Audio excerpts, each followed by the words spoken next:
प्यारे बहनों और भाइयों, मेरा नमस्कार स्वीकार हो। आज हम आपके लिए उपनिषद में बाघ का स्वरूप बताएंगे। बाघ का मतलब वाणी, तो उसको ध्यान दे करके सुनिए। वाणी का मतलब क्या होता है कि वाणी चेतना की अमर देन है। वाणी के बिना जगत सूना है, जीवन पंगु है। संसार के प्राय सारे व्यवहार वाणी व्यापार पर ही निर्भर हैं। सभ्यता और संस्कृति इसकी गोद में फूलती फलती है। वाणी केवल विचारों के विनियम का ही माध्यम नहीं, अपितु विश्व में जो कुछ सत्य है, शिव है, सुंदर है, उन सब का ही भी व्यंजन है। इस वाणी की दूसरी प्राचीन संज्ञा वाक है। वाक के विषय में उपनिषद में मधुर, उदार और युक्तिपूर्ण विचार भी भरे पड़े हैं। साथ ही इसके भौतिक, दैविक और आध्यात्मिक रूप भी रेखा भी खींची गई है, जिसे देख आज का भाषा विज्ञान का विद्यार्थी भी एक बार चकित रह जाता है। यानी उपनिषद कालीन वाग के स्वरूप की पीठ का वेदों में ही तैयार हो गई थी और उसी समय इसे रहस्य की कोटि में डाल दिया गया था। जल में, थल में, औषधियों में, सब में देवी सत्ता को परखने वाले वैदिक ऋषि बाप को अनुकरण मूलक या मनोराग व्यंजक जैसे मान सकते थे। ऋग्वेद के अनुसार बाप को देवों में पैदा किया गया। देवी वाच मज यंत देवा। तो इस प्रकार चार विभाग हैं इसके, यानी चतवार बाक परमिता पदावनी। ऋग्वेद संहिता के अनुसार यानी भाषा पातंजलि ने इन चार के नाम आख्यात, उपसर्ग और निपात का ग्रहण किया है। बाक से परापश्यंती, मध्यमा और बैखरी रूप का संकेत भी इसी मंत्र में माना जाता है। ब्राह्मण ग्रंथों में चार प्रकार के विभाग दूसरे रूपों में भी व्यक्त किए गए हैं। ऋग्वेद के 10वें मंडल में 125वें सूत्र में दृष्टा बाक नाम की एक विदुषी, यह अब भृग महर्षि की पुत्री थी, उसने स्वयं अपनी बाघ की स्तुति परमात्मा के रूप में की है। इस सूत्र में बाघ के अलौकिक रूप की झलक है, पर साथ ही वैदिक ऋषियों ने बाघ के लौकिक रूप की भी उपेक्षा नहीं की है। बाघ में निष्णात व्यक्तियों की प्रचुर महिमा गाई गई है। जैसे कोई सुसज्जित उत्कंठित पत्री अपने आप को अपने पति के सामने डाल देती है, तो विशुद्ध बाघ के व्यवहार करने वाले के बारे में निम्नलिखित मंत्र प्रसिद्ध है। तो इसमें दे रखा है, शक्तुमिव तित उना उनंतो यत्र धीरा मनसा वाच मक्रमत अन्ना सखाय खयानी जानते भद्रेशाम लक्ष्मिनी निग्रह धाति वाच। ये इसमें मंत्र है। जिस प्रकार या जिस तरह चलनी से सत्तू को शुद्ध करते हैं, यानी जैसे हम जो चलनी होती है उसको भूसी निकल जाती है, चून छानते हैं, ऐसे ही वो शुद्ध होता है। उसी तरह जो विद्वान ज्ञान से वाणी को शुद्ध कर उसका प्रयोग करते हैं। जैसे मान के चलिए, हमने सोच समझ के विचार करके वाणी का प्रयोग करना है, बात करनी है।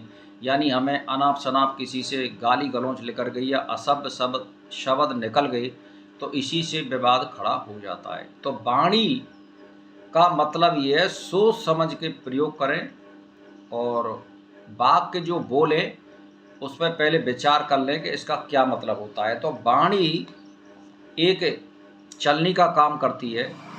तो ऐसे ही वेदों में वाक का जो स्वरूप मिलते हैं वे उपनिषदों में विकसित रूप में देखे गए हैं। तो इसमें कहा गया है कि वाक लोक यात्रा में आदित्य सहायक है। जनक ने याज्ञवल्क्य से पूछा, जब सूर्य अस्त हो जाता है और चंद्रमा की चांदनी भी नहीं रहती है, जब आग भी बुझी रहती है, उस समय मानव को प्रकाश देने वाली कौन सी वस्तु है? तो उत्तर मिला हुआ है बाघ। बाघ ही पुरुष का प्रकाशक है।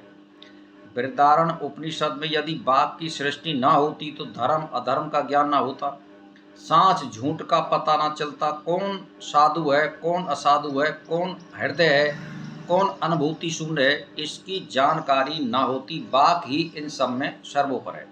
आप समझ लो, यानी वाणी के द्वारा ही आपको सारी चीज़ों की मालूम पड़ेगी कौन कैसा है। अगर गूंगे के सामने कुछ कहो तो वो हमारी बात को नहीं समझ पाएगा, तो वो इशारे से समझेगा। तो ये वाणी जो होती है ये प्रकाश देती है, हमको ज्ञान देती है। उपनिषदों में वाक विचार के परस्पर संबंध की व्यंजनता है। बिना भाषा के विचार संभव ही नहीं है। यह एक विवादात्मक प्रश्न है। भाषा विज्ञान की उत्पत्ति विषय में कुछ मत भाषा विचार के परस्पर संबंध पर भी आश्रित है।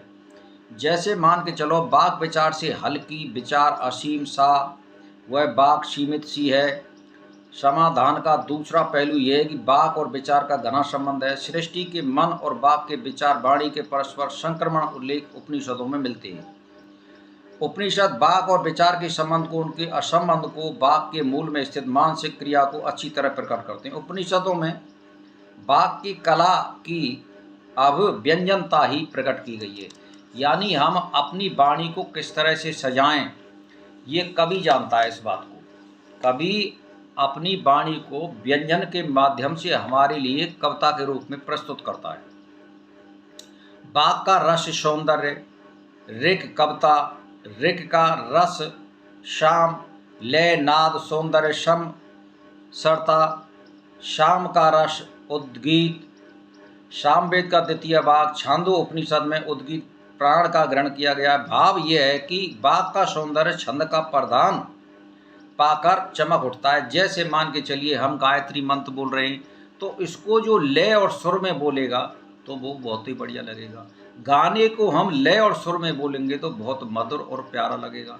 अगर हमारी भाषा मधुर नहीं होगी, सुरीली नहीं होगी, तो वो हमको अच्छी नहीं लगेगी। यानी जैसे जीभ के लिए एक अच्छा स्वाद की ज़रूरत है, ऐसे ही हमें वाक के लिए एक आवाज़ और सुंदरता की ज़रूरत है। इसीलिए जो भी कुछ झगड़े होते हैं वो वाक यानी वाणी के द्वारा होते हैं। अच्छी और बुरी का प्रभाव संसार में अवश्य पड़ता है, और बिगड़ वाणी के आदमी कुछ कर भी नहीं सकता है। इसीलिए भाइयों बहनों से मेरा मतलब एक ही है कि अपनी भाषा पर ज़्यादा ध्यान दें, सत्य बोलें, सत्य विचार करें और सत्य वाणी का प्रयोग करें, और जो भी बात बोले वो सोच और विचार करके शब्दों का बढ़िया शब्दों का प्रयोग करते हुए अपनी भाषा को मधुर बनावें। ये सब वेद पुकार रहे हैं इसी बात को। तो मैं एक ही बात कहना चाहता हूँ भाई और बहनों से कि जैसे मान के चलो अनेक व्यापक रहस्यों का उद्घाटन कर हमारे जीवन में प्रतिदिन नया रूप रंग डाल रहा है।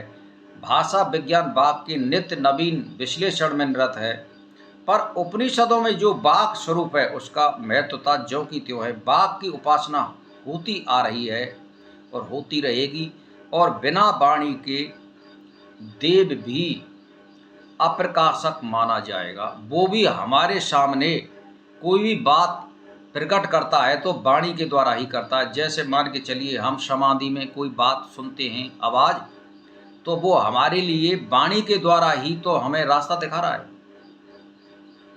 और आकाश का जो शब्द है वो वाणी है, इसीलिए हमारी जो वाणी है वो आकाश का गुण है, ये मान लो।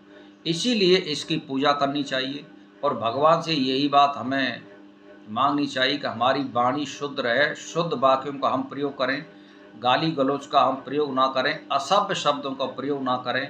वाणी एक पूजा है और एक देव है। तो भाई और बहनों, मैं तो आपसे एक ही बात कहना चाहता हूँ कि आप जो भी कुछ करें, और वेद का एक ही बात आ रही है कि जो भी हम वाणी में बोले वो सत्य बोले और शुद्ध बोले। तो भाई और बहनों, इसी के साथ मेरा प्रणाम स्वीकार।